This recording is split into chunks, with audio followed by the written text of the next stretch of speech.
Hey LifePoint, how are you? It's Pastor Ruben here. Today is Tuesday and I'm bringing the second devotional for this week in preparation for communion this weekend. And so each day this week we're looking at a different area of our life that we can examine and surrender to God. Today we are looking at our hands. We're examining our hands today, and our hands are probably one of the most important parts of our body, right? Just think about all the things that you do with your hands every single day, the things that you think about and the things that you don't. We're constantly using our hands. And so our hands have been called the instrument of instruments because we can do so many things with them. We can hold things, we can count, we can measure, we can move things, right? So much power in our hands. And the Bible is not ignorant to the use of our hands. As a matter of fact, over 1,800 times the Bible references the use of hands, whether it's literal or symbolic or prophetic.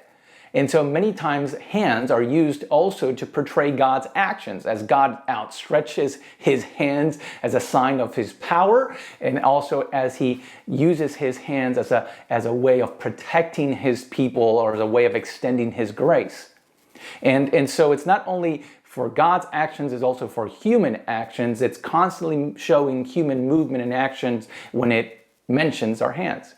And so there's two things I want us to think about as we examine our hands today.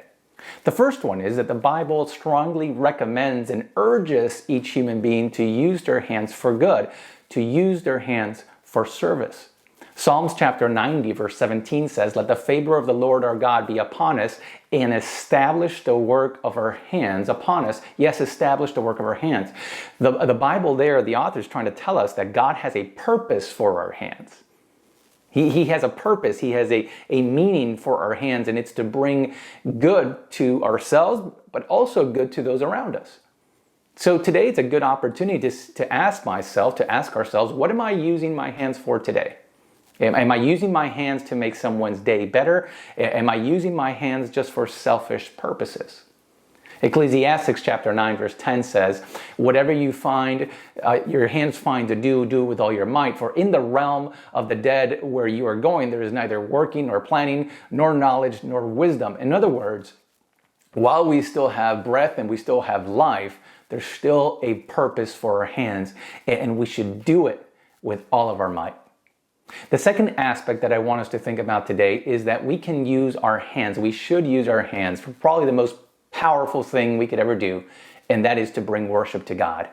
1 Timothy chapter 2 verse 8 says, "Therefore I want every man everywhere to pray, lifting up holy hands without anger or dispute."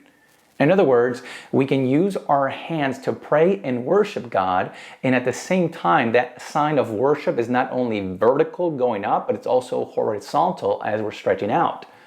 To come before God without anger or dispute means that I have stretched out to those around me, and I have reconciled broken relationships. I have forgiven or asked for forgiveness. So worship is not only going up to God, but it's also stretching out to those around me. Today, you and I can take a moment to lift our hands up, yes, to God, and ask for his blessing, protection, and presence. But as I lift my hands up, I also need to stretch them out to bring those that are far closer to God. Psalm 28 verse 2 says, "Hear my cry of mercy as I call for your help, as I lift my hands towards the most holy place." Today we can stretch out those hands and go straight to God because of what Jesus did for us at the cross. And so when we lift our hands up today, I want you to think about this. When you and I lift our hands up, it's a sign of two things. One, it's a sign of surrender. God, I surrender my life to you. I surrender my plans. I surrender my day, my family, my home. I want to give it all to you. And it's also a sign of victory. I lift my hands up, celebrating what Jesus has done for me at the cross, and that because he won at the cross, I can win today. Look, today we have an opportunity to examine the works of our hands and to examine who we're worshiping with our hands today. I promise you, if you take a moment just to read the text below in the comments bar, if you just take a moment to pray and meditate on these words, Just ask God to show you where you can grow in the aspect of your hands. Where are some areas that you can let some things go to allow His Spirit to flow through your life? I promise you, if you take a moment to do this today, your day will be different. It will be better because God will be flowing through your hands.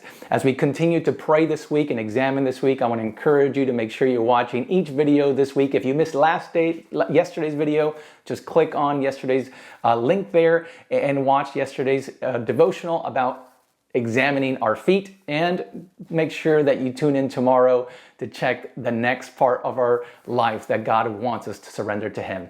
Have a great day.